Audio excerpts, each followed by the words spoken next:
Tokyo Metropolitan Government and Saitama City on smart, zero carbon and climate resilient cities in Malaysia and Japan. We are honored to have all of you here today. My name is Architect Sri Ayuna Hilmi from DBKL, and I will be your host for the morning session. A comprehensive strategic partnership was made between Malaysia and Japan in December 2023 as a commitment of the two nations in promoting sustainable development and efforts in dealing with climate change. Today's platform ideally will review on the progress and impact of this partnership, moving forward in measures to achieve zero carbon and to enhance climate resilience. On that note, I cordially invite Honorable Datuk Sri Tampana Dr. Maimunah binti Muhammad Sharif, Mayor of Kuala Lumpur, to deliver her opening remark. Please welcome the Mayor of Kuala Lumpur. Assalamualaikum warahmatullahi wabarakatuh. A very good morning, salam sejahtera and salam Malaysia Madani to all of you. Thank you for inviting me to this gathering. As you know, local level action is the key to sustainable development, as some 63% of all sustainable development goals, SDG, have an urban dimension. Like other cities, Kuala Lumpur is facing challenges associated with extreme climate events. To adapt to these new challenges, we have to explore smart solutions to ensure that no one and no place is left behind. I'm very happy to recall that Malaysia is a proud signatory of the Paris Agreement. As you know, one of my 5 focus areas as a mayor is to transform Kuala Lumpur into a green and resilient city. Your Excellency, we are also in the midst of implementing the Kuala Lumpur Climate Action Plan 2050, Kuala Lumpur Low Carbon Society Blueprint 2030, and Kuala Lumpur City Hall Energy Management Plan 2050. We have the Bangsa Maju Carbon Neutral Growth Center that monitors the installation of solar photovoltaic system in Kuala Lumpur City Hall's building and facilities, and also captures the expansion of Go Kuala Lumpur or Go KL electric buses. As I said in my speech at the opening of COP29 in Baku, Azerbaijan, we must encourage public, private, and people partnership to achieve a carbon neutrality by 2050. I welcome Japanese companies based here in Kuala Lumpur to actively make your buildings and operation carbon neutral as well. And let our shared vision be translated into a real-time action as we transition to carbon neutral future. And during the bilateral just now, Excellency, we discussed a lot.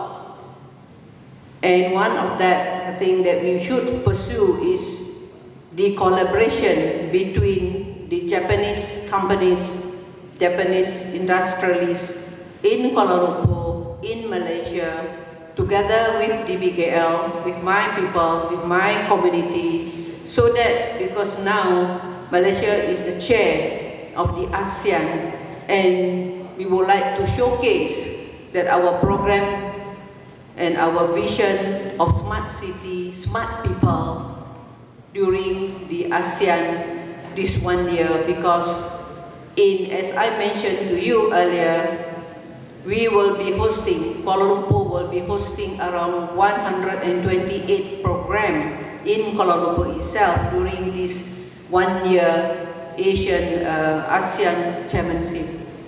And we will have our ASEAN Mayors Forum and Governors Forum from the 10th to the 15th of August this year in Kuala Lumpur. And I would like, Excellency, that you encourage the Japanese cities, Japanese mayors, and Japanese governors to come to Kuala Lumpur, not only on the 10th to the 15th, but all the time, but especially on the 10th to the 15th, to share all your best practices, to share all your technologies and innovation, and also to share your challenges and to share your journey, that how can you achieve towards what you are already achieved now.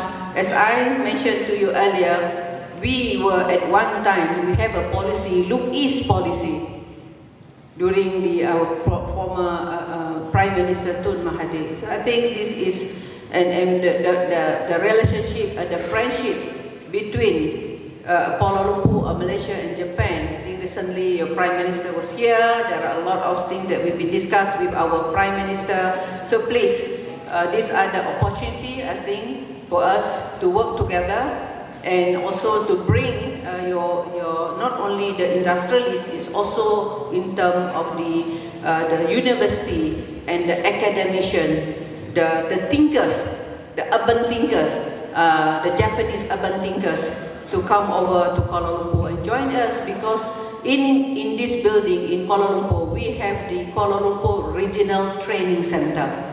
And we would like to promote the Kuala Lumpur Regional Training Center together with Japanese and together with, I think JICA is very common to us, because we work together with JICA, not only in Kuala Lumpur, it's also in Penang and in Malaysia in general. So I would like to accept your offer during our discussion. Let's our people, I think now we are also online.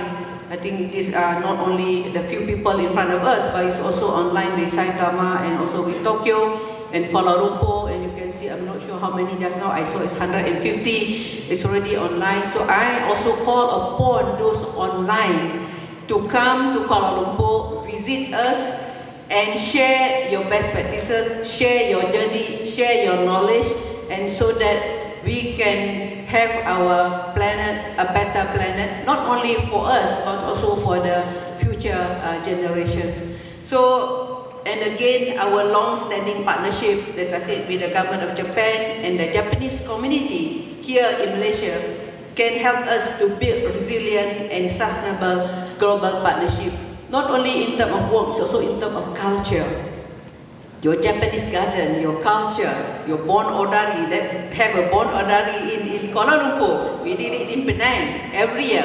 Why not? So I think this is the opportunity for us to encourage the culture, and I look forward, actually, Excellency, to learn more from the Japanese experience as we work towards achieving carbon neutrality. And again, I used to say that let us aspire to inspire before we expire ourselves. Thank you. Thank you. We kindly invite our following guests to address their welcoming remarks. Please welcome His Excellency Mr. Noriyuko Shikata, Ambassador of Japan to Malaysia.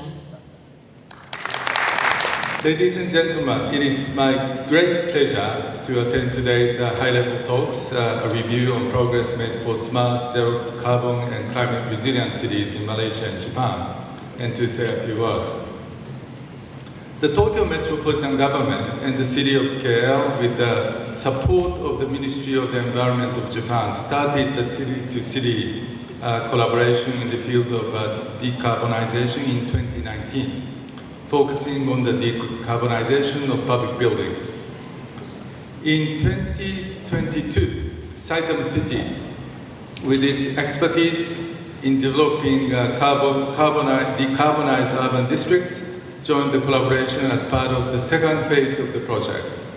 This has further strengthened support for Kuala Lumpur's efforts toward decarbonizations or green and resilient city.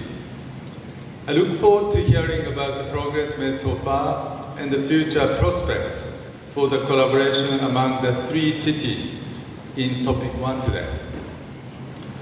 In topic 2, I'm excited to learn about green building construction materials, which are crucial for decarbonizing cities from the impact standpoint.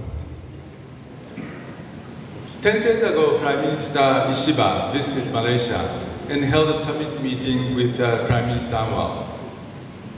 During this bilateral summit meeting, the two leaders agreed to further deepen cooperation between our countries in the area of so-called green transformation, particularly through AZEC, the Asia Zero Emission Community initiative. And this is in the context of Malaysia being a chair of ASEAN, and Japan is fully committed to support the chair of ASEAN for Malaysia. I believe this strategic partnership among the three cities represents a solid foundation and a model example for further enhancing Japan-Malaysia cooperation in this vital sector of decarbonization. I hope that under the visionary leadership of Mayor Datsuri, Dr. Maimunah, the efforts of all stakeholders involved in this initiative will continue to grow. I was inspired by this the vision of public-private people partnership. As you are aware, so many Japanese companies in KL, including retail stores, such as Mitsui Lalaport, or Isetan, or Ion, and others, Seibu, Donki, are represented in KL. And I'm struck by this popularity of Japanese food or restaurants or all those, something related to Japan in this country, especially in KL. And I'm convinced that, as Mayor mentioned, many more Japanese companies with their green transformation technologies can contribute to making KL even better. And this is something which we wish to collaborate in partnership. And I'm confident that the KL's initiatives under the strong leadership of Mayor toward achieving carbon neutrality by 2050 will not only drive progress, but also foster deeper and more resilient partnership between Japan and Malaysia. And as was mentioned, as we were informed of the events taking place in Kuala Lumpur in August, from the 10th to the 15th of August, I'm sure that those who are participating in this conference from Japan would also be eager to come to KL. And as Mayor mentioned, there has been Look East policy. Now it's Look East policy 2.0, and this is Malaysia's policy. But my personal suggestion is we should look at each other policy, because there are so many things that Japan can learn from the efforts conducted in Malaysia. And so I'm hopeful that this kind of collaboration will be conducive to bringing more Japanese young people to Malaysia, and starting with Kuala Lumpur. So I'd like to conclude my remarks by wishing Kuala Lumpur City every success in achieving zero emissions with the cooperation of all the stakeholders participating in today's talks. Thank you, and terima kasih. Thank you.